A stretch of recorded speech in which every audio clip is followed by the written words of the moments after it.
أه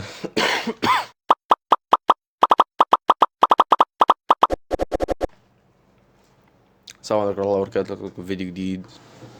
دي القناة اللي أنا بعمل فيها فيديو كل يوم لحد ما أنت تدخل تحط ثانوية عامة. أنا مش هقول المقدمة دي كل فيديو عشان زهقت منها وكرنج جدا ومش حلوة. ماشي، النهاردة أنا المود بتاعي مش لذيذ. ده إن دل ماشي، ده إن دل على إن أنا مش فيك.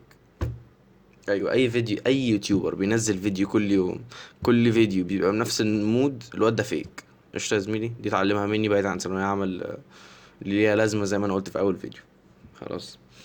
النهارده هيبقى فيديو سريع جدا هقولك فيها ان انت مش محتاج المعاصر. ليه انا بعمل الفيديو ده بدري؟ لان غالبا انتوا كلكم بتشتروا المعاصر بدري مثلا دلوقتي، فاهمني، عشان ما يلحقش يخلص وبتاع بلا بلا بلا بلا. أه هل انت محتاج المعاصر؟ بص يا زميلي، انا اشتريت المعاصر كله، ما فتحتوش تقريبا طول السنه غير 3 4 مرات، وكانوا اخر السنه، وعمري ما حليت منه. عمري ما حليت منه غير مره واحده بس في الفيزياء، لما لقيت نفسي شاكك يعني حليت الواجب كله شاكك في نفسي برضه، رحت حل منه شويه.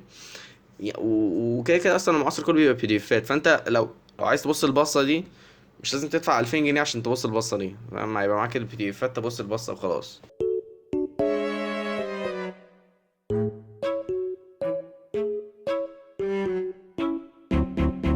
فاهمني. أم... بس دوت كان الفيديو من الاخر. احب اقول حاجه مهمه. بصوا يا جدعان، اول حاجه، اهم حاجه في الفيديوهات ديت، اول حاجه ان انت تعمل كومنت عشان آه، احس ان انا بتكلم مع حد. ثانيا عشان تقول اسئلتك عشان انا اعمل فيديوهات مفيده. تمام، انا كده كده كل الفيديوهات اللي بعملها مفيده يعني، بره عني الحوار ده المهم، حتى لو هتستمتع فمفيده.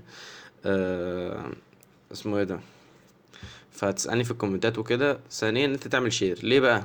لان انا عايز الناس، يعني اعمل شير في اول 5 6 فيديوهات بس، عشان الناس تبدا معايا من دي 1، لان انا عارف ان هم لو دخلوا مثلا اول مره يشوفوني كان دي 10، فتبقى غلسه ان هو متفرجش على اول واحد وتاني واحد وتالت واحد. بس انا زي ما انا قلت في الفيديو اللي فات، لازم ايه، لو انت اتفرجت على الفيديو العاشر ارجع اتفرج على كل الفيديوهات ووقف عند العاشر. قشطه.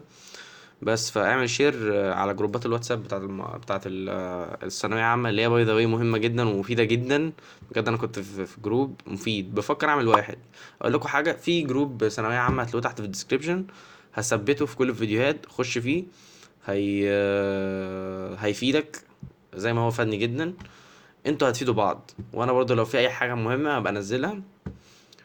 بس حمل تليجرام، هيفيدك تليجرام برضو، حمله، بس حمله وانت هتشوف اللي هيحصل. بس كده، يلا سلام.